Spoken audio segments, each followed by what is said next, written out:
Everyone is chasing happiness. But what if I told you that chasing it is the very thing that makes it impossible to find?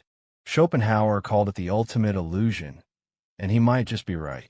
We grow up believing that happiness is something we can earn. Good grades, a stable job, a loving relationship, a fancy car. Society teaches us to measure our worth by these milestones. But Schopenhauer argued that these are just temporary highs. They never last. The moment you achieve one goal, another desire takes its place. Happiness becomes a moving target, always just out of reach. Think about your own life for a moment. How many times have you achieved something you thought would make you happy, only to find that the feeling fades within days or even hours? You get the promotion you've been dreaming about, and for a brief moment, everything feels perfect. But soon, new responsibilities, new pressures, or new ambitions take over.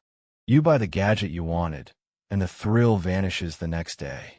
You enter a new relationship, thinking it will fill the emptiness, but eventually, the initial spark fades. This is the human condition. Schopenhauer didn't say this to make life seem hopeless. He wanted us to see reality as it is. Life is suffering, not in a melodramatic sense, but in a very practical way. Desire is endless, and every pleasure is fleeting. He compared life to a wheel of constant motion. We chase, we attain, we crave more, over and over again. This isn't pessimism, it's clarity. So what does that mean for you? Does it mean you should give up on happiness altogether? Absolutely not. What Schopenhauer suggested was something radical. Reduce your desires. Stop letting external things dictate your inner peace. Stop believing that happiness lives in money, fame, or social approval. Instead, embrace simplicity. Notice the small, quiet moments that exist all around you. It could be the warmth of sunlight on your face during a morning walk, the comfort of a book that pulls you into another world, the laughter of a friend that echoes long after the conversation ends.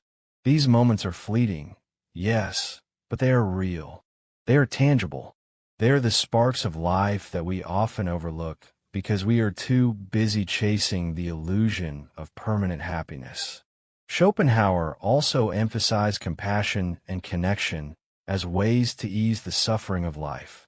When we care for others, we momentarily step out of the cycle of endless desire. We realize that our struggles are not unique, that suffering is universal, and in that recognition, we find a strange kind of peace. Happiness, then, is not a destination. It is not a permanent state to be achieved. It is fleeting. It is subtle. It appears in moments of presence, in the awareness of now, in letting go of the need for constant gratification. The sooner we accept this, the less we suffer chasing what doesn't exist. So next time you feel restless, anxious, or unhappy chasing dreams or possessions, remember Schopenhauer's truth. Desire never ends, but awareness, acceptance, and presence, these can set you free. Thank you for watching. This is Soul Deep Reflections, where thoughts meet the soul and reflections change your life.